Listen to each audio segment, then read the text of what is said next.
사람은 의미와 가치를 추구하는 존재입니다.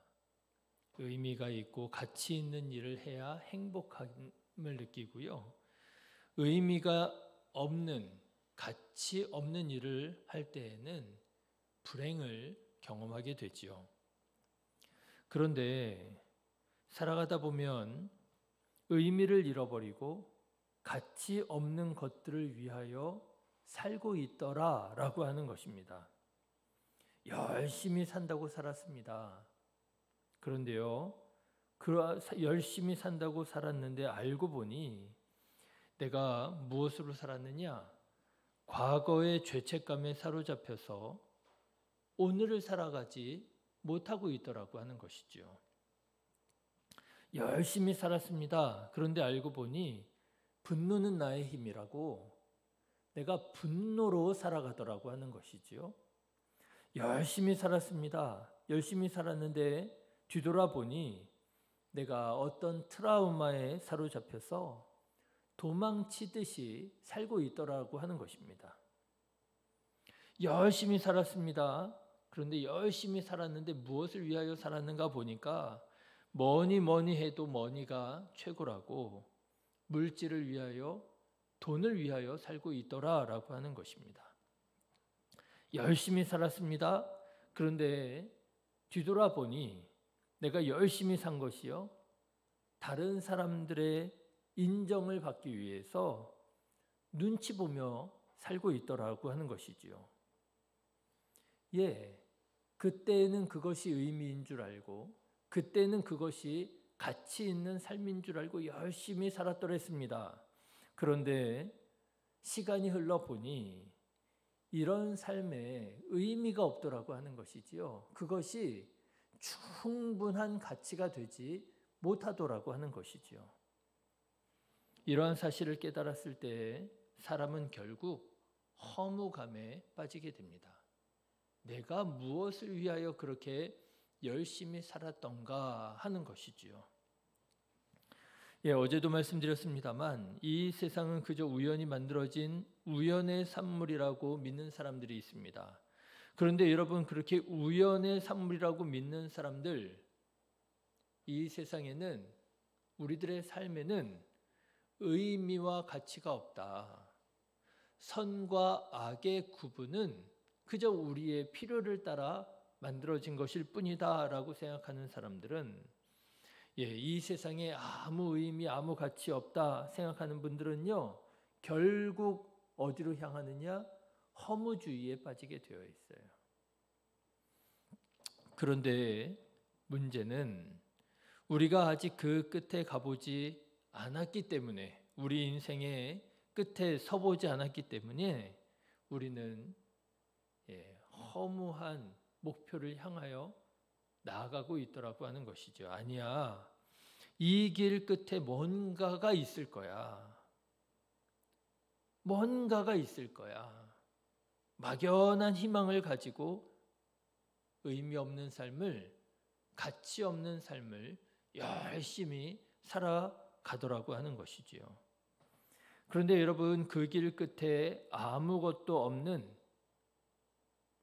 이 길의 끝에는 그저 아무것도 없는 허무만이 있다는 것을 알게 되는 것은 시간 문제일 뿐이고요.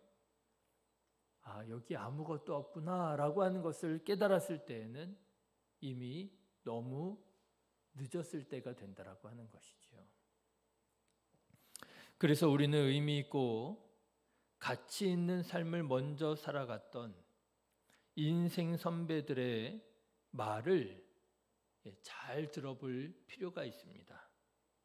그래서 오늘 제가 함께 주목하고 함께 듣고자 하는 사람이 있습니다. 그 사람은 바로 오늘 전도서를 기록한 솔로몬입니다. 여러분은 솔로몬을 어떤 사람이라고 알고 계십니까? 사람들은 솔로몬의 재판을 통해서 솔로몬을 지혜의 왕이다 이렇게 보통 알고 있습니다. 아직 유전자 기술이 없었던 시대에 한 아이를 두고 두 엄마가 서로 그 아이가 자기 아이라고 주장하면서 싸우더라고 하는 것이지요. 이게 어떻게 도무지 친엄마를 찾아줄 방법이 없는 거예요. 그러자 솔로몬이 아이를 반으로 갈라서 두 어미에게 나눠주라고 하는 아주 끔찍한 판결을 내리게 됩니다. 이에 가짜 엄마는 반이라도 달라고 주장을 하지만 진짜 엄마는 내가 포기할 테니 아이를 죽이지 말라고 살려달라고 말하게 되지요. 이 반응을 본 솔로몬은 아이를 살리기 위해 반을 포기했던 엄마가 진짜 엄마라고 그 여인에게 아이를 주라고 말합니다. 너무나도 잘 아시는 솔로몬의 재판이지요. 그런데 여러분, 저는 이 판결이야말로 현대 유전자 기술로도 밝힐 수 없는 진짜 엄마를 가려낸 정말 지혜로운 재판이라고 생각합니다. 여러분 생각해 보십시오. 만일 우리는 모르는 일이지만 만일 반이라도 달라고 했었던 엄마가 진짜 엄마였을 수도 있지 않겠습니까? 친모였을 수도 있잖아요. 얘 진짜 내 아들인데 나는 포기할 수 없다고. 반이라도 달라고. 여러분, 그 반을 포기하면서 그 아이를 죽이지 말라고 한 엄마가 가짜 엄마일 수도 있었잖아요. 모르는 일이잖아요. 내가 괜히 공연히 욕심을 부려서 이 어린아이를 내가 죽게 만들었구나. 그때 가서 뉘우치고 아니라고, 죽이지 말라고, 내가 포기하겠다고. 가짜 엄마가 그럴 수도 있는 거 아니겠습니까? 그런데 여러분, 진짜 이 아이를 양육할 진짜 친모는 누가 되어야 되겠습니까? 자기 주장을 위해서 아이를 죽여서라도 내가 이 아이에 대한 권리를 내가 포기할 수 없다 라고 하는 사람이 아니라 그 아이의 생명을 위해서라면, 목숨을 살리기 위해서라면 내 권리를 내가 내려놓겠다 라고 말할 수 있는 사람이 정말 그 아이를 양육할 수 있는 엄마의 자격이 있는 사람이 아니겠습니까? 저는요, 현대 유전자 기술로도 밝힐 수 없는 진짜 이 아이를 사랑으로 양육할 수 있는 그런 친모를 찾아준 재판이 바로 솔로몬의 재판이라 정말 솔로몬이 참 지혜로운 왕이었구나, 그렇게 생각합니다.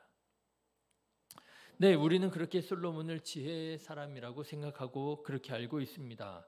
그런데 여러분, 솔로몬은 다만 지혜로운 왕이었을 뿐만 아니라 또 엄청나게 부요한 왕이었다는 사실을 알고 계십니까? 아버지 다윗이 피 흘리는 전쟁을 통해서 마련해 놓은 기틀 위에 이렇게 지혜로웠던 솔로몬은 중개 무역을 통해서 막대한 이익을 챙기게 되었습니다.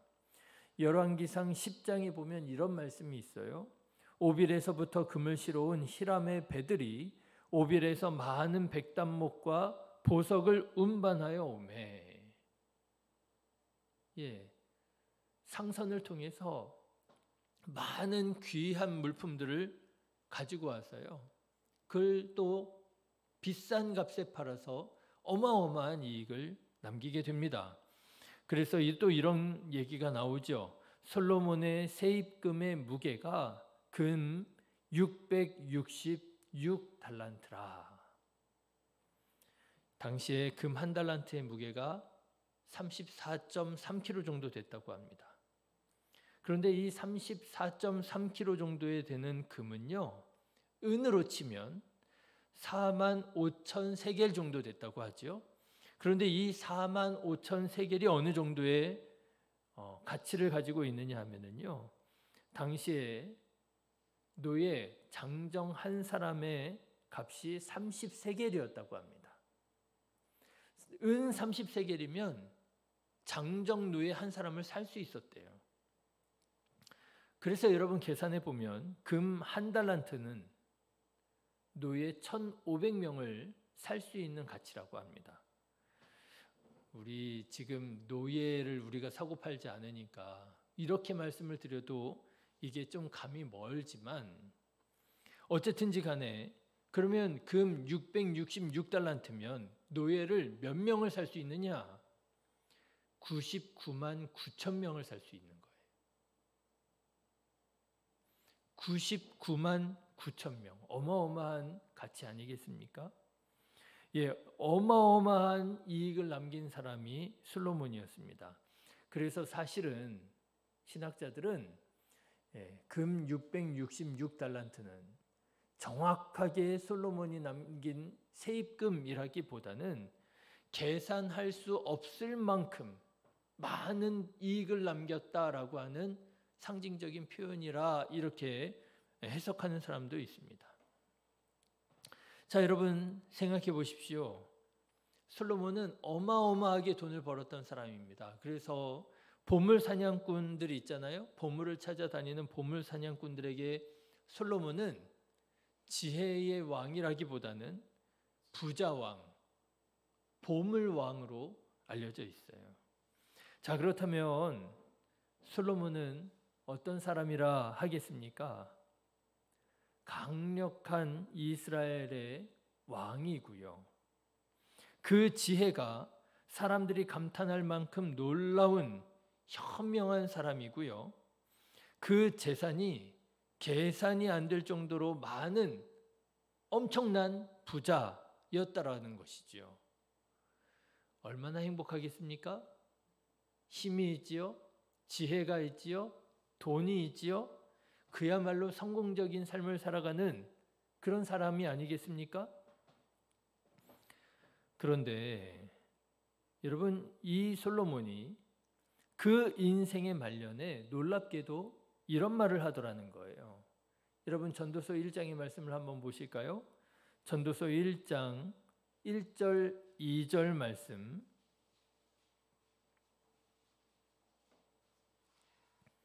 전도서 1장 1절 2절 말씀 우리 같이 읽겠습니다. 시작. 다윗의 아들 예루살렘 왕 전도자의 말씀이라. 전도자가 이르되 헛되고 헛되며 헛되고 헛되니 모든 것이 헛되도다. 모든 것이 헛되다는 거예요. 여러분, 얼마나 헛된지요? 한 절에, 그것도 뭐 긴 절도 아닙니다. 아주 짧은 절에 헛되다고 하는 말이 무려 5번이나 사용이 되고 강조하고 있습니다. 헛되다는 거예요. 그런데 여러분, 여기에서 지금 나오는 이 5번의 헛되다가 끝이 아닙니다. 사실 여러분, 전도서를 계속 처음부터 읽어보시면 전도서 1장부터 마지막 12장까지의 모든 말씀이 다 헛되다는 말이에요. 이것도 헛되고 저것도 헛되고 이것도 헛되고 그것도 헛되고 전도서 1장부터 마지막까지 전부 다 하는 얘기가 다 헛되다라고 하는 거예요. 여러분, 4장 16절 말씀 한번 보실래요? 전도서 4장 16절 같이 읽어보겠습니다. 시작. 그의 치리를 받는 모든 백성이 무수하였을지라도 후에 오는 자들은 그를 기뻐하지 아니하리라. 이것도 헛되어 바람을 잡는 것이로다. 왕위도 헛되다는 거예요. 왕 되면 사람들이 다 우러러보고 다 두려워하고 엄청 좋아 보이지 헛되다는 거예요. 여러분, 전도서 1장 18절 말씀 한번 보실까요? 전도서 1장 18절입니다. 같이 읽어보겠습니다. 지혜가 많으면 번뇌도 많으니 지식을 더하는 자는 근심을 더하느니라. 뭣도 헛되다는 거예요? 지혜도 헛되다는 거예요. 똑똑하면 행복할 것 같지? 많은 지식이 있어서 아주 박식하면 그러면 행복할 것 같지? 지혜도 헛되다는 거예요. 많은 것을 알면 알수록 오히려 고뇌가 깊다라고 하는 거예요. 여러분 전도서 6장 2절의 말씀 한번 보실까요? 전도서 6장 2절입니다. 같이 읽어보겠습니다. 어떤 사람은 그의 영혼이 바라는 모든 소원에 부족함이 없어 재물과 부유와 존귀를 하나님께 받았으나 하나님께서 그가 그것을 누리도록 허락하지 아니하셨으므로 다른 사람이 누리나니 이것도 헛되어 악한 병이로다. 뭣도 헛되다는 거예요? 물질도 헛되다는 거예요. 돈 많으면 행복할 것 같지? 먹고 싶은 거 다 사 먹고 가고 싶은 거 다 가고 돈 때문에 걱정 안 하고 얼마나 편할까? 너무 부럽지? 그런데 아니더라는 거예요. 처음에야 너무너무 행복하겠지만 어느 정도 이상 올라가다 보면 오히려 그것이 문제가 되고 오히려 그 물질 때문에 불행함이 또 찾아오고. 여러분 놀랍지 않습니까? 우리가 그토록 바라는 나도 좀 이런 삶을 살고 싶다 하는 힘이 있는 삶, 지혜로운 삶, 좀 풍부한 삶을 살면 나는 좀 행복할 수 있을 것만 같았는데 그 삶을 먼저 살았던 솔로몬이 그게 다 헛되다라고 하는 거예요. 사실 누가 이렇게 말을 하면은 여러분 어떤 생각이 드십니까? 여러분 마음이 어떠십니까? 저는요, 제가 좀 아직 부족해서 그런가 누가 이런 말 하면 저는 좀 마음이 삐딱해져요. 이런 것을 경험해 보지 못한, 이런 것을 가져보지 못한 우리로서는 이런 말 하는 사람 들으면 배부른 사람의 투정처럼 들립니다. 에휴, 자기는 다 누릴 거 누려보고 다른 사람들한테는 소용없어. 왜 여행을 가는 사람들 중에 그런 말 하는 사람 있잖아요. 미국? 가봐야 별로 볼 거 없어. 자기야 가봤으니까 그런 말 하지. 못 가본 사람 입장에서는요, 그 말처럼 참 기분 나쁜 말이 없어요. 솔로몬이 이런 말을 하면은요, 투정하는 것처럼 들리고요, 자랑하는 것처럼 들리고요. 물론 그렇게 투정하듯 자랑하는 사람들도 실제로 있을 것입니다.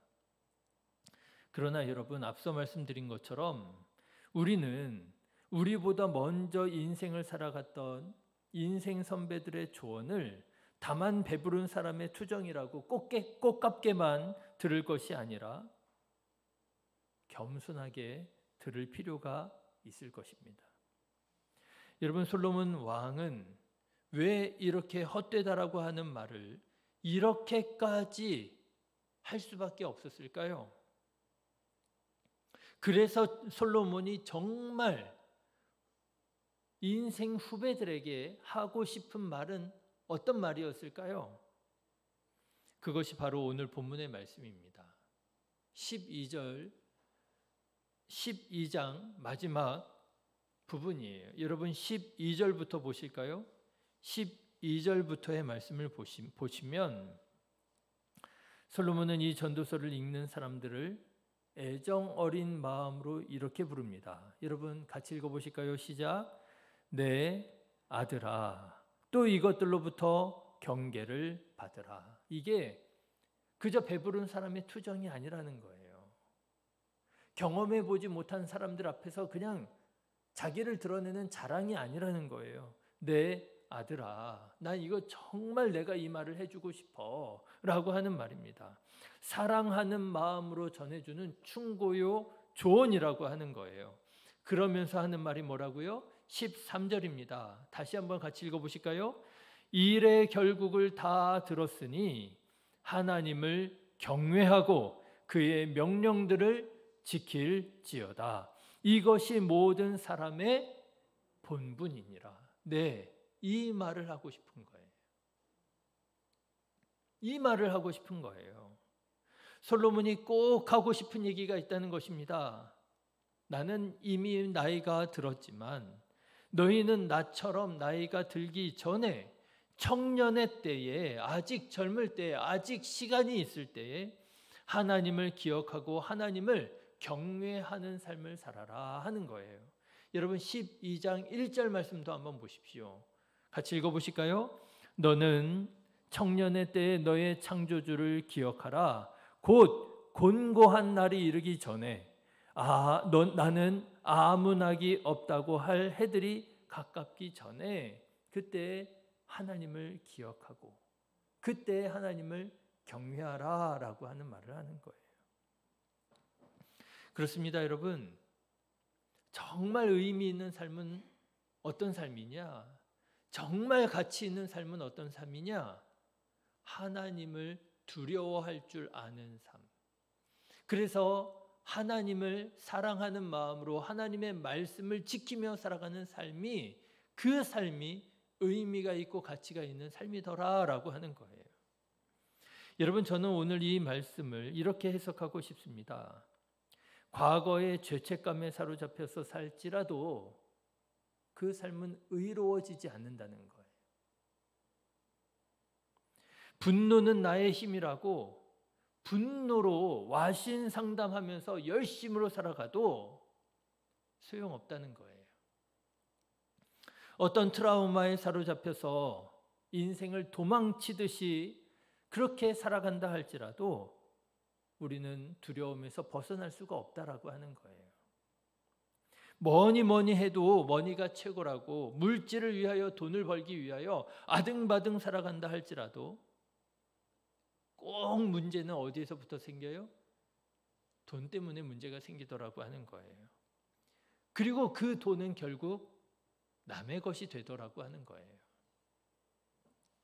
사람들의 인정을 받기 위해서 이 눈치 저 눈치 보면서 모든 사람들의 비위를 다 맞춰가면서 살아간다 할지라도 모든 사람들을 다 만족시킬 수가 없더라고 하는 거예요. 결국 나의 마음을 아프게 하고 실망하게 만들더라고 하는 것이지요. 그런데요, 오직 한 가지, 하나님을 바라보고 하나님을 경외하는 삶을 살아갈 때에 그때 우리는 진정으로 마음의 평화를 누리고 그때 우리는 진정한 의미와 가치를 발견하고 선하고 아름다운 삶을 살게 되더라라고 하는 것입니다. 사랑하는 성도 여러분, 하나님을 경외하는 자 되시기를 주님의 이름으로 축원합니다. 내가 내 삶을 세우기 위하여 아등바등하고 애를 쓰고 노력한다 할지라도 그 모든 수고는 헛되고 헛되며 헛되고 헛될 수밖에 없어요. 세워지지 않습니다. 선줄로 생각하는 자 넘어질까 염려하라고 걱정하라고, 여러분, 우리가 우리 인생을 세운다고 해서 세워지는 것이 아니라 우리의 인생은 언제 바르게 세워질까요? 하나님을 사랑할 때, 하나님을 경외할 때 그때 우리들의 삶이 놀랍게 세워지더라라고 하는 것입니다. 하나님을 경외하는 믿음을 가지고 살아가는 우리 성도님들 되시기를 간절히 기도합니다. 그래서 여러분, 살아가는 그 발걸음이 의미 있고 가치 있는 발걸음 되시기를 주님의 이름으로 축원합니다. 그렇게 살아갔던 또 다른 믿음의 한 선배가 있습니다. 사도 바울이지요. 사도 바울의 말을 마지막 말씀으로 소개하고 오늘 말씀을 마치려고 합니다. 디모데후서 4장 말씀이 있거든요. 여러분 잘 아시는 말씀일 거예요. 디모데후서 4장 5절부터의 말씀, 사도 바울의 조언을 제가 읽어드리겠습니다. 그러나 너는 모든 일에 신중하여 고난을 받으며 전도자의 일을 하며 내 직무를 다하라. 전제와 같이 내가 벌써 부어지고 나의 떠날 시각이 가까웠도다. 나는 선한 싸움을 싸우고 나의 달려갈 길을 마치고 믿음을 지켰으니 이제후로는 나를 위하여 의의 면류관이 예비되었으므로 주 곧 의로우신 재판장이 그날에 내게 주실 것이며 내게만 아니라 주의 나타나심을 사모하는 모든 자에게도니라. 사도 바울처럼 고백할 수 있는 복된 삶 되시기를 주님의 이름으로 축원합니다. 기도하겠습니다.